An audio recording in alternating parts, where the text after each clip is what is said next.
ایک طرف شاہ شمس تبریز کے مزار کی طرف جانے والے زائرین، دوسری طرف اس علاقے میں رہنے والے لوگ جو اپنی اپنی روایتوں کے ساتھ زندگی گزار رہے تھے، مگر سب میں ایک بات مشترک تھی، اور وہ تھی ایک دوسرے کے لیے احترام۔ سوچئے، ایک دکاندار صبح اپنی دکان کھولتا ہے، اس کا پہلا گاہک کون ہے یہ اس کے لیے اہمیت نہیں رکھتا، اس کے لیے ہر آنے والا مہمان ہوتا ہے۔ بچے گلیوں میں اکٹھے کھیلتے، بزرگ دھوپ میں بیٹھ کر پرانی باتیں کرتے، اور شام ہوتے ہی پورا علاقہ روشنیوں اور آوازوں سے بھر جاتا۔ یہاں کی گلیاں صرف راستے نہیں تھیں، یہ لوگوں کو ایک دوسرے سے جوڑنے والی لکیریں تھیں۔ ہر محلے کا اپنا رنگ تھا، ہر گھر کی اپنی کہانی، اور ہر چہرے کی کے پیچھے ایک نئی داستان۔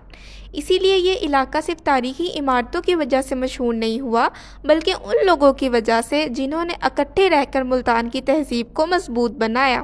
اگر آپ اس دور میں یہاں کھڑے ہوتے تو شاید کسی گھر سے بچوں کی ہنسی سنائی دیتی، کہیں کسی دکان پر چائے تیار ہو رہی ہوتی، کہیں کوئی مسافر رستے کا پتہ پوچھ رہا ہوتا، اور کوئی بزرگ اسے مسکراتے ہوئے رستہ بتا رہا ہوتا۔ یہ چھوٹی چھوٹی باتیں ہی کسی شہر کی اصل پہچان ہوتی ہیں۔ مندر شاہ شمس ایریا بھی ایسی ہی یادوں کا حصہ تھا۔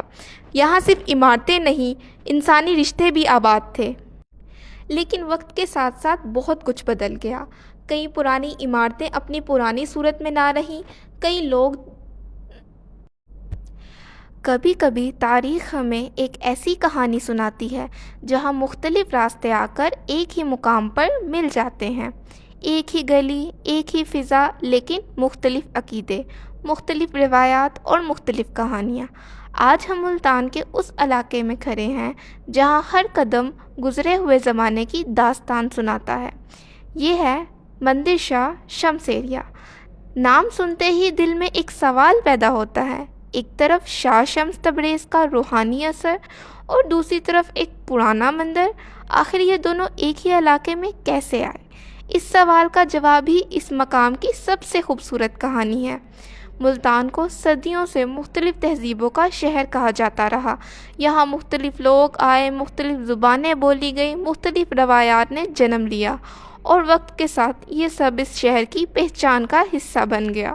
سوچئے، صبح کا وقت ہے، سورج کی پہلی کرنیں پرانی دیواروں کو روشن کر رہی ہیں، تنگ گلیوں میں زندگی دھیرے دھیرے جاگ رہی ہے، کہیں سے پرندوں کی آوازیں آ رہی ہیں، کہیں لوگ اپنی دکانیں کھول رہے ہیں، اور اسی ماحول میں پرانی عمارتیں خاموشی سے گزرے ہوئے دور کی گواہی دے رہی ہیں۔ یہ علاقہ صرف پتھر اور اینٹوں کا مجمع نہیں، یہ ان لوگوں کی یادوں کا گھر ہے جو صدیوں تک یہاں رہتے رہے۔ ہر دیوار، ہر کونا اور ہر گلی ایک نئی کہانی اپنے اندر چھپائے بیٹھی ہے۔ اگر یہ دیواریں بول سکتی تو شاید بتاتی کہ کس طرح مختلف لوگ اپنی اپنی روایتوں کے ساتھ اس زمین پر زندگی گزارتے تھے۔ اسی لیے مندر شاہ شمس ایریا صرف ایک مقام نہیں، بلکہ ملتان کی ویسی تہذیب کا زندہ نشان ہے جہاں گزرا ہوا وقت آج بھی ہواؤں میں محسوس کیا جا سکتا ہے۔ لیکن سوال یہ ہے، آخر اس علاقے کی روزمرہ زندگی کیسی ہوا کرتی تھی، اور کس طرح مختلف روایات ایک ہی محلے میں اپنی پہچان کے ساتھ زندہ رہیں؟ سوچئے، کئی سو سال پہلے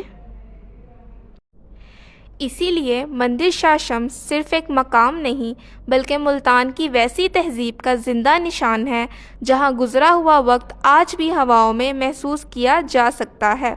لیکن سوال یہ ہے، آخر اس علاقے کی روزمرہ زندگی کیسی ہوا کرتی تھی، اور کس طرح مختلف روایات ایک ہی محلے میں اپنی پہچان کے ساتھ زندہ رہیں؟ سوچئے، کئی سو سال پہلے کا ملتان۔ صبح کی ہلکی ہلکی دھوپ پرانی گلیوں میں اتر رہی ہے، ہوا میں مٹی کی خوشبو گھل رہی ہے، تنگ رستوں سے لوگ اپنے روزمرہ کے کاموں کی طرف نکل رہے ہیں۔ یہاں کسی کو کسی کے لباس سے مطلب نہیں، کسی کو کسی کی زبان سے فرق نہیں، ہر شخص اپنی زندگی جی رہا ہے۔ مندر شاہ شمس ایریا بھی اسی زندگی کا ایک حصہ تھا۔ ایک طرف شاہ شمس تبریز کا مزار،